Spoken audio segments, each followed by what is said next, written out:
Hello, it's Rose. It's been a long time, but I am back with a brief follow-up on my Rise Garden three-tiered indoor hydroponic station.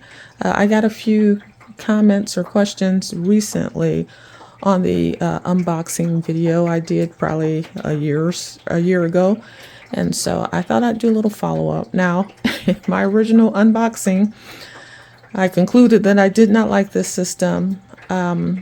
And that was based upon a couple of things. One was the app, which I found to be completely useless. So once I threw out the app and just kind of did my own thing with it, my view of the unit has changed a bit. Also, the cleaning seemed very complicated, at least the first time, but I've cleaned it again since then, and it went so much quicker. I guess it was just the learning curve. But I'm actually favoring this unit now more than my Garden, Gardyn, that I also have. Last year I was singing the praises of that one. I still really like that one, but actually I like this one better. The other thing is that the pods that you purchase from them to use in this unit are expensive, in my opinion, very expensive. I would not purchase them. I have had great success with just buying grow plugs online and using my own seeds.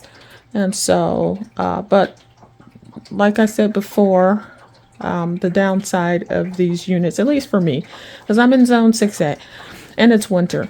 And so I use these so that I have somewhere to grow something in the winter and have a little bit of fresh produce.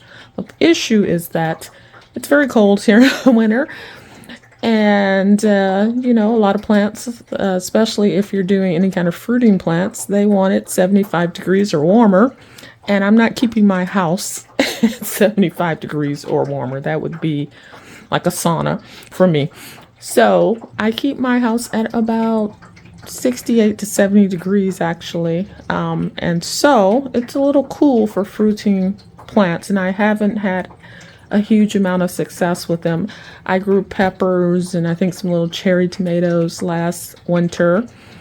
And I got a little bit of fruit off of it, but it took forever. It took until the following growing season, like May, before I got anything. And I actually took those plants and transplanted them outside once we got past our, last frost date.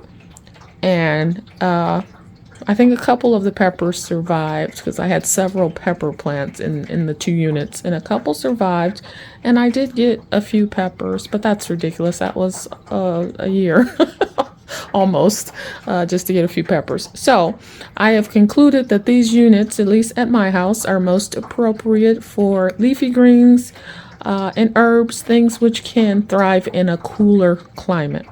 So basically, I'm just growing a bunch of different leafy greens. I have lettuces, arugula, romaine, all of those kinds of things. And then I have my herbs for cooking. Basil, which likes warm weather, is actually doing okay in these. But, the things that like cool weather, like cilantro and dill and parsley, those kinds of things are, I think, more appropriate use for me. So just looking at it, I planted these things, I'm not even sure. Obviously it was in the fall sometime, so it's been a few weeks. But as you can see, most everything grew okay. Like I said, I bought my own grow plugs. I had a few left over from the samples they gave me. But basically, I bought my own grow plugs and then just put seeds in these and let them sprout and then added them to the system. And like I said, some of my seeds did not sprout well in this unit, and they were viable seeds, and some did great. As you can see, the lettuces, these are all lettuces. They do pretty well in these units. I got some more things down here, like some bok choy and some more herbs, and they're growing slow, but they're growing. And then I've cut a lot of the herbs that were up here. There was a lot of cilantro and parsley and things like that. So overall, I think it's a good base unit, but you kind of have to do your own thing with it. For me, the most difficult part is keeping the correct ratio of nutrients in this thing. I'm used to growing things in the dirt where you get a lot more leeway, where the plants can get what they need from the soil, and you just add whatever fertilizer you're going to add and call it a day. Well, this, you are completely responsible for all nutrients, for the pH, for everything, and that's a little bit more intensive than my skill level. The one thing I do regularly is I do test the pH. I have my little pH meter, so I try to keep the pH, about 7-ish, 6.8, somewhere in there. And I just use a general, like, store brand fertilizer. I don't use anything special. Once a week, I add water in my fertilizer to the unit. One thing I have found too is that in addition to just a regular all-purpose fertilizer, I have found that I've needed to use calcium and magnesium as well. And I have a fertilizer that's CalMag. It's the two together, and I use that once a week as well. And so that's the update on the system. They have a new version out. I don't know anything about it. I haven't researched it.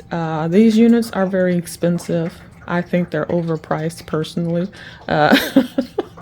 For what you get, but they are a good alternative if you can't grow and it's winter and you don't have a greenhouse and things like that. It's definitely a good alternative to at least satisfy that need to grow something. All right, that's all I got. Bye bye.